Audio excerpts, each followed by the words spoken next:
హన్మకొండలో 1000 స్తంభాల దేవాలయంలో ఆషాఢ మాసంలో వచ్చిన మొదటి బుధవారం మరియు తొలి ఏకాదశి సందర్భంగా రుద్రేశ్వర స్వామిని పూరి రుద్రునిగా అలంకరణ చేసి 50,000 రోజా పూలు 50,000 లిల్లీ పూలతో లక్ష పుష్పార్చన నిర్వహించారు. ఈ రోజు స్వామి వారిని కూడా చైర్మన్ గా ఎన్నికైన తర్వాత మొదటిసారిగా స్వామి వారిని దర్శించుకోవడానికి వచ్చిన ఎనుగాల వెంకట్రామరెడ్డి ఆలయ అర్చకులు పూర్ణ కుంభంతో స్వాగతం పలికారు.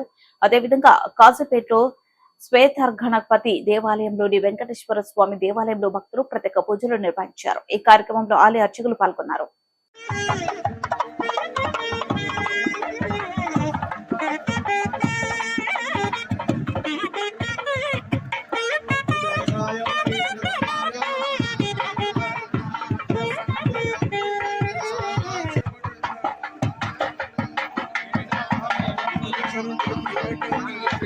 Thank you.